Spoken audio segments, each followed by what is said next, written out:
Bienvenue dans le jour 21 du programme du sauteur affûté. Aujourd'hui, on va regarder votre système nerveux et comment l'optimiser pour brûler des graisses. Au programme du jour, l'équation de la perte de poids dont j'ai déjà parlé peut-être un petit peu auparavant déjà dans les semaines 1 à 3, les éléments qui influencent cette équation et puis on regardera également le défi actif numéro 10. L'équation de la perte de poids, c'est la suivante. Calories in versus calories out.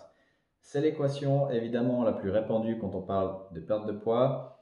Les calories in, c'est tout ce qu'on ingère, notamment par l'alimentation, et les calories out, c'est tout ce qu'on dépense, notamment grâce à notre activité physique, notre dépense énergétique.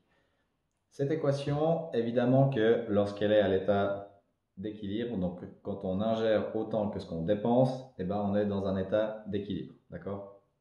Donc si on prend de nouveau le poids comme mesure, on aura un poids qui va rester stable.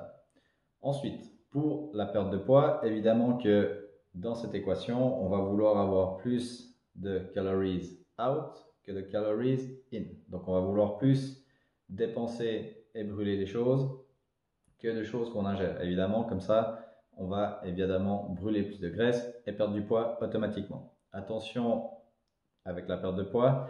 Évidemment que si vous prenez en musculature, vous n'allez pas forcément perdre de poids. Faites juste attention à ça. Ici, on va brûler plus de graisse. Évidemment que vous allez peut-être perdre du poids, mais si vous faites une activité qui, comme le fitness, peut vous faire prendre de la musculature, le muscle, ça pèse.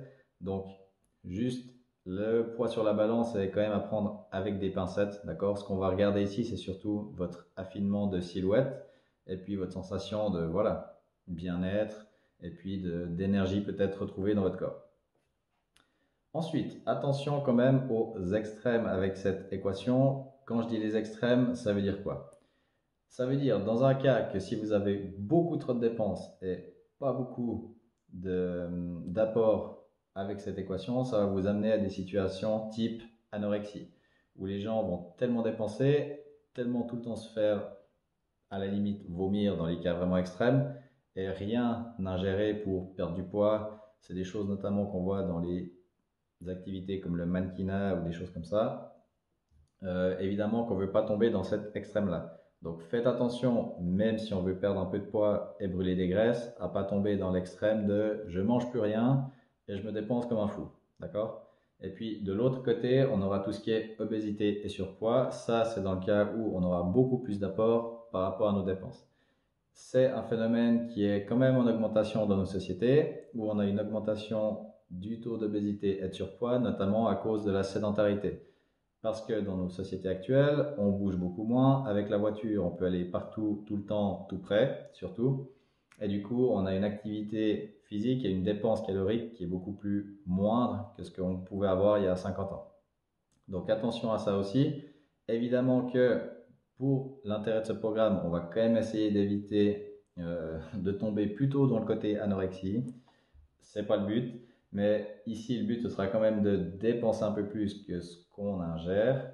Quoique, essayez déjà de base avec une alimentation saine et avec une activité physique régulière de voir ce que ça donne et je pense que vous seriez déjà étonné des résultats. Ensuite, par rapport à ça, on a cette équation calories in versus calories out, mais on a également d'autres éléments qui viennent influencer cette équation. Certes, c'est une équation où on va en gros surtout manger pour toutes les calories in et se dépenser pour les calories out, mais on a des éléments qui peuvent venir un peu jouer dans cette équation pour optimiser quand même le brûlage des graisses, d'accord? On a déjà l'alimentation. Évidemment que l'alimentation, ça va jouer sur des éléments de saison frais, locaux, une alimentation variée, mais ça on en a déjà causé la semaine passée. Ensuite, le sommeil, même chose, avoir ses heures de sommeil, se coucher à une heure régulière, se lever aussi à une heure régulière, essayer de couper les écrans 1 h 30, 2 heures avant, avoir une chambre froide, etc. C'est aussi des choses dont on a déjà parlé. Tout ce qui est thermogénèse, on en parlera un petit peu plus loin dans ce programme, notamment avec le froid. Je vous laisse un petit peu la surprise là-dessus.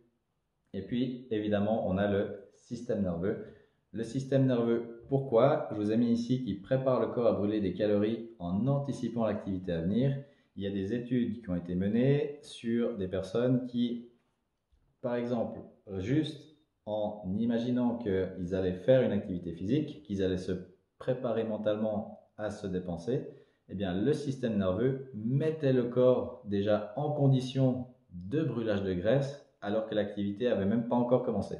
Donc déjà, le fait mentalement de penser qu'on va se dépenser, que ça va nous faire du bien aussi et qu'on va brûler des calories avec une activité physique, notre corps, bien avant que l'activité commence, il se met en mode brûlage de graisse, optimisation de la performance. Et évidemment que si on a le mental qui est prêt de cette façon à faire l'activité, évidemment que par la suite, notre brûlage de graisse, il sera évidemment optimisé et amélioré. Par rapport, par exemple, à une activité où on n'aura eu aucune envie d'y aller, où on n'était pas prêt d'y aller, et puis on n'était pas du tout dans les bonnes conditions. D'accord? Donc, se préparer mentalement à avoir du plaisir et à bien se dépenser, ça va aider votre corps également à brûler des graisses.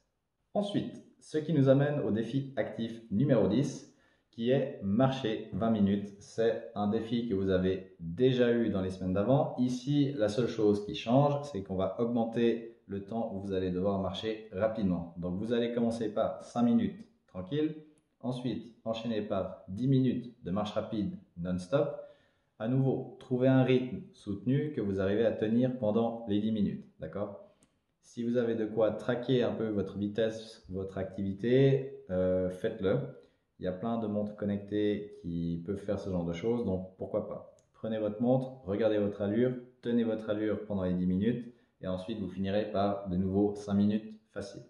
Voilà pour le défi du jour. À faire donc pour aujourd'hui.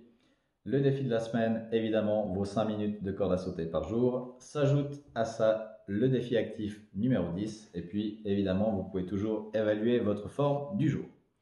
On s'arrête là déjà pour aujourd'hui et puis on se retrouve demain pour la suite.